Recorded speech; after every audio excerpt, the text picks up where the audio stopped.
मैं सफीउर रहमान, आप देख रहे हैं द वॉक न्यूज। आइए सबसे पहली बात हम कर लेते हैं कोरोना वायरस के बारे में। कोरोना वायरस बढ़ता ही जा रहा है, लगभग 60,000 के पार पहुंच गया है इंडिया के अंदर कोरोना वायरस।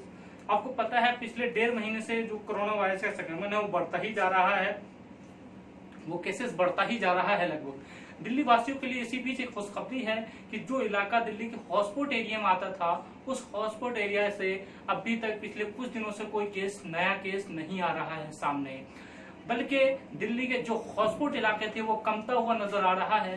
करीब 100 के करीब पहुंचने वाले हॉटस्पॉट इलाका अब 80 के करीब आ गया है। इसी बीच अगर दिल्ली के नए केस की बात करेंगे पिछले 24 घंटे की, तो 363 नए केस आए हैं। पर दिल्ली के सीएम अरविंद केजरीवाल का कहना है कि केस आने का दिक्कत नहीं है, अगर केस आ रहा है उससे कोई प्रॉब्लम नहीं है, पर जिस लोग को संक्रमित है या जो लोग बीमार है वो अपनी बीमारी छुपाए ना, वो खुल करके सामने आए कि हमें इलाज करने में आसानी होगी। अब आइए हम दूसरे खबर पे नजर डालते हैं। आपको याद होगा शाहीन बाग, आपको याद होगा जामिया मिल्लिया इस्लामिया, आपको याद होगा पूरा इंडिया जो सीएए, एनआरसी और एनपीआर को लेकर के पूरे देश में एक विरोध छिड़ा हुआ था, और उसका सबसे अहम जो रोल अदा कर रहा था वो शाहीन बाग था। वो शाहीन बाग केंद्र बना हुआ था पूरे हिंदुस्तान के प्रोटेस्ट का।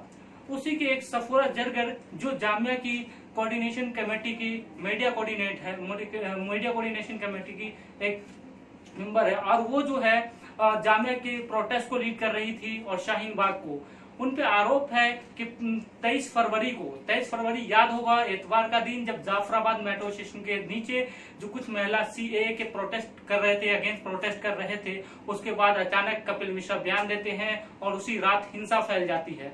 आपको याद होगा कि सीएए की विरोध इतना हिंसा फैलता है कि कई लोगों की उसमें जान चली जाती है, कई घर बर्बाद हो जाता है।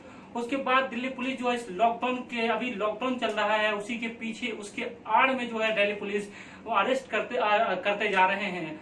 पहले जो है वुल्फिसा को अरेस्ट किया 9 अप्रैल को, अब जो है 13 अप्रैल को सफूरा जरगर को अरेस्ट किया, और उन पे आरोप है कि वो दिल्ली हिंसा में, जो दिल्ली हिंसा हुआ उनके कहीं न कहीं कर्ता धर्ता है, उन पे कहीं न एक साजिशकर्ता की नजर से देखा जा रहा है, और उन पे यूपीए लगा दिया गया है दोनों के ऊपर। उधर जेएनयू के स्टूडेंट उमर खालिद के ऊपर भी यूपीए लगा हुआ है, और दिल्ली हिंसा मामले में उनके विरुद्ध भी केस दर्ज किया गया है।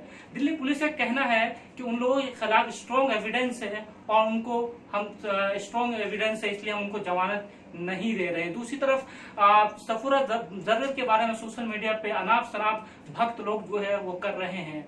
जो भक्त, आपको पता होगा कि हमारे देश में महिलाओं को लेकर एक अजीब सा ये बना हुआ है, अगर किसी को ट्रोल करना है तो उसके कैरेक्टर को ऊपर ट्रोल करते हैं। कुछ लोगों का सोशल मीडिया पे कहना है कि जब पिछले सफूरा जरगर जो है वो 3 महीने के प्रेग्नेंट है, 3 महीने के प्रेग्नेंट है, उन्होंने जमानत के लिए अर्जी भी दी थी, पर सुप्रीम कोर्ट जो है जमानत खारिज कर दिया, उनकी एक्सेप्ट नहीं किया। उसके बाद मैं आपको बात करूं, सोशल मीडिया पे उनपे अनाप शनाप बातें हो रही है, लोग अनाप शनाप ट्वीट कर रहे हैं उनके खिलाफ, कह रहे हैं कि पिछले 2 महीने से शाहीन बाग में प्रोटेस्ट चल रहा था, तो क्या सफूरा जरगर शाहीन बाग के प्रोटेस्ट के दौरान ही प्रेग्नेंट हुई। कुछ लोग का ये कहना है कि क्या वो शादीशुदा नहीं है, वो लिविंग रिलेशनशिप में रह रही थी।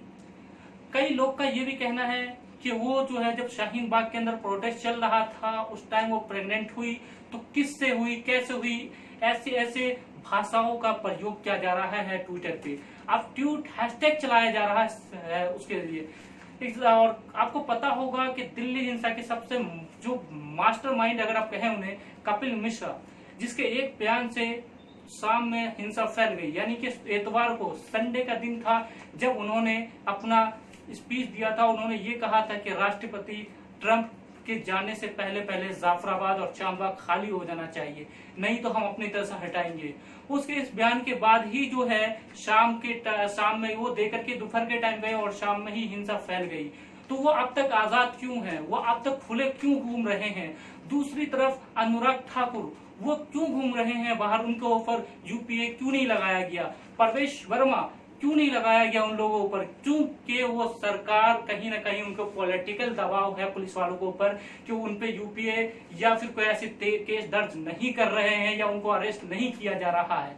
बल्कि कांग्रेस के एक नेता ने ट्वीट किया कि रमजान के महीने में सफरा जरगर को अरेस्ट किया गया और उसको तिहाड़ जेल में रखा गया है, बल्कि वो 3 महीने के प्रेग्नेंट है। और वो कपिल मिश्रा जिन्होंने भाषण दिया था कि अगर 3 दिन में प्रोटेस्ट ये खाली नहीं हुआ तो हम अपनी तरफ से खाली करेंगे, वो जो है बाहर घूम रहे हैं। तो कपिल मिश्रा का बयान ऐसा आता है, अब सुनकर भी ये हो जाएंगे कि क्या एक इंसान को इस तरह से देना चाहिए, क्या उनके घरों में माँ बहनें नहीं होती है। अब सोचिए, उनका ये ट्वीट पढ़िए, उन्होंने ये कहा कि प्लीज मेरे भाषाओं से, मेरे भाषण से इनकी प्रेगनेंसी का क्या लेना देना, क्या मैंने भाषण दिया इसीलिए वो प्रेग्नेंट हो गई। सोचिए, ये कपिल मिश्रा का कहना है। यानी कि ऐसे लोग जो बाहर घूम रहे हैं, जो ऐसे अभद्र भाषाओं का प्रयोग कर रहे हैं, क्या इस वक्त जो है देश के प्रधानमंत्री नरेंद्र मोदी जी को नहीं दिख रहा है, जब एक महिला के बारे में, उनके कैरेक्टर को लेकर कहा जा रहा है। आपको याद होगा कि इन्होंने उमर खालिद ने और जो यूपीए लगाया गया है, इनके सारे हमने ट्वीट हैंडल, इनके यूट्यूब, इनके फेसबुक, इनके इंस्टाग्राम जो हमने छांच मारी तो इन पे कोई ऐसा स्पीच नहीं देखा, कोई ऐसा भड़काऊ भाषण नहीं दिखा जो देश को तोड़ने या भड़काने का काम कर रहा हो। आपको एक चीज हमने सफूरा जरगर का भी ट्वीट देखा, यूट्यूब देखा, इंस्टाग्राम देखा, कहीं भी उनकी एक भी वीडियो ऐसी नहीं दिखी जहां पे वो भाषण ऐसी दे रही हो जो देश को तोड़ने वाली या भड़काने वाली हो। गुलफिसा की भी हमने सेम यही सारी चीजें देखा, उनकी भी कहीं न कोई ऐसी ट्वीट या कोई ऐसा भाषण आप दिखा दीजिए उनका जहां पे वो ऐसे भड़काऊ भाषण दे रही हो। पर दिल्ली पुलिस या जो केंद्र सरकार का एक मानसिकता है वो ये है कि अगर कोई सरकार का विरोध करेगा या कोई बीजेपी या अमित शाह जी या मोदी जी का विरोध करेगा तो उस पर यूपीए या फिर कोई ऐसा धारा लगा करके उनको अंदर कर दिया जाएगा। इसी तरीके से सफूरा जरगर के साथ हुआ, गुलफिसा के साथ हुआ और उमर खालिद के साथ हुआ और 2 अन्य और लोग हैं उनके साथ भी हुआ, यूपीए उन पे लगा दिया गया है। अब ये सोचिए, दिल्ली हिंसा यानी दिल्ली पुलिस ये कह रही है कि मेरे पास स्ट्रॉन्ग एविडेंस है। आपको पता होगा कि बीजेपी आईटी सेल या बीजेपी के पास या किसी दिल्ली पुलिस के पास कोई ऐसा छोटी मोटी भी कोई सबूत होता है तो उनको सोशल मीडिया पे, उनको ट्विटर पे, उनको टीवी पे इस तरह से दिखा दिया जाता है। और इनके पास स्ट्रॉन्ग सबूत होने का, दिल्ली पुलिस कहती है कि स्ट्रॉन्ग सबूत है, स्ट्रॉन्ग सबूत होने के बाद भी जो है वो इस चीज को दिखा नहीं रहे हैं, वो सोशल मीडिया पे नहीं उसको पोस्ट कर रहे हैं। और सबसे शर्म की बात यह है कि हमारी टीवी एंकर, जो महिला टीवी एंकर है, जो बड़े बड़े बातें करती है टीवी पे बैठ करके, उनकी भी आंखें नहीं समझ रही है कि एक प्रेग्नेंट 3 महीने की प्रेग्नेंट लड़की, उनको तिहाड़ जेल में रखा गया है। हालांकि कहा जा रहा है कि उनका पूरा ख्याल रखा जा रहा है, एक प्रेग्नेंट औरत का जिस तरह ख्याल रखा जाता है, उनको रमजान के टाइम इफ्तार और सहरी का भी ख्याल रखा जा रहा है। पर सवाल फिर वही उठता है, तो क्या इस देश में महिलाओं की इज्जत नहीं है? मान लिया आपके पास स्ट्रॉन्ग एविडेंस है, जब न्यायपालिका उनको सजा सुनाएगी तो फिर जाएंगे वो जेल, पर अभी तो उनको प्रेग्नेंट है, उनको कम से कम 9 महीने तक उनको जमानत मिलनी चाहिए और उनको घर में बेड रेस्ट देना चाहिए। ये टीवी एंकर क्यों नहीं सवाल उठाते? शिक्षा मंत्री स्मृति ईरानी ये बोल तो देती हैं बेटी के बारे में, पर एक महिला है, वो खुद एक औरत है, उनको एक औरत का दर्द नहीं दिखता।